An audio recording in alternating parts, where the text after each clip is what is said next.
প্রেমিকের ছাকা খাওয়ার কারণে আজকে তার এই অবস্থা হয়েছে। বেহায়াপনা দিবস নামে চলছে বেঈমানি, হীরার চেয়ে দামি জিনিস হারায় অনেক নারী। দুষ্টু ছেলের মিষ্টি কথায় পরে নারী ফাঁদে, সব হারিয়ে বোনটি আমার বসে বসে কাঁদে।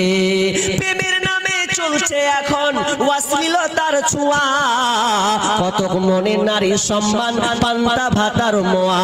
নারী তুমি সম্মানিতা সব ঘরেরই আলো, লাগলে ছোঁয়া পঙ্কিলতার জীবন হবে কালা। পরকীয়া দিন দিন এমন করে বেড়েছে যে সমাজটা রসাতলে চলে গেছে, কেউ কাউকে ঠেকানো পর্যন্ত যায় না।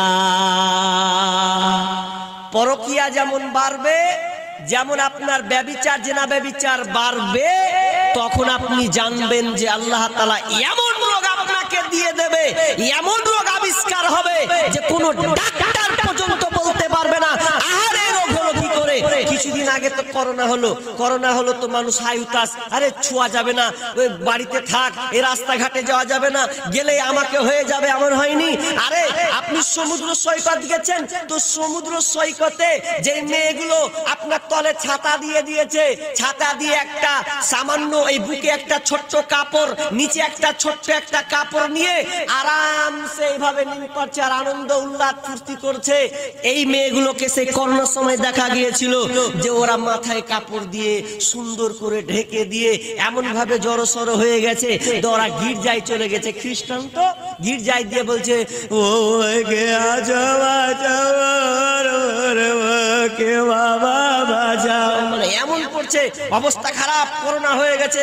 তো বলছে কে আছো, আমাদেরকে উদ্ধার করো, আমাদেরকে বাঁচাও। এতদিন তো পরকীয়া পরনিন্দাই করে থাকলে সমাজে বিস্তার হয়নি।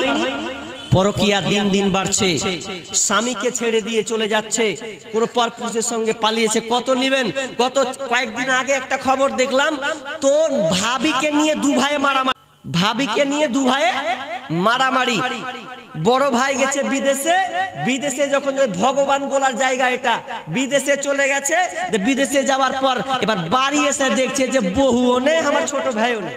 ব্যাপার তো খারাপ। কোথায় গেছে ডিভোর্স পর্যন্ত এখন পর্যন্ত হয়নি, তালাক পর্যন্ত হয়নি, এরপরে এরকম কাণ্ড দিয়ে এবার খবর যদি পেয়েছে, বলছে শালা কাম তো খারাপ করে দিয়েছে, আমার স্ত্রীকে নিয়ে পালিয়ে গেছে, ও নিয়ে শাশুড়ি বাড়িতে গিয়ে থাকছে। দিয়ে এবার জানাজানি যখন হলো তখন বলছে এটা আমার স্ত্রী, বলছে হ্যাঁ এটা আমার স্ত্রী, তালাক দিয়ে দিল, না এটা আমার স্ত্রী। দুনিয়াতে ম্যাচ লেগে গেছে একদম। কি করে স্ত্রী হলো গো? এ পরকীয়া কি করে হলো? পরকীয়া এমন হয়ে গেছে 4 সন্তানের মা পর্যন্ত আজকে স্বামীর সঙ্গে সংসার ছাড়ছে। ওই জন্য আমি একটা নতুন করে কবিতা, তো আমি অনেক লিখেছি, তার মধ্যে একটা কবিতা লিখে ধরলাম, কয়েকদিন আগে ধরলাম। এটা কি যে আমি প্রত্যেকটা পুরুষকে বলেছি, ভাইকে বলছি, খবরদার লম্বা সফর করে আপনি বিদেশে থাকবেন না। আজকে বর্তমানে সবচাইতে রোগ হয়ে গেছে যে স্ত্রীরা মোবাইল পেয়ে স্বামীর মহব্বত ভুলে গিয়ে তারা পরকীয়ায় জড়িত হচ্ছে একটা পরপুরুষের সাথে। যখন তার আনন্দটা উল্লাস বেড়ে যাচ্ছে, স্বামী আর থাকে না, 6 মাস 8 মাস 10 মাস বাইরে থাকছে, ওই স্ত্রী আর টিকে না। তখন কি করছে? বলছে আমি স্বামীর সাথ পাই না, তো আমি আর কি করব, চলে যাব।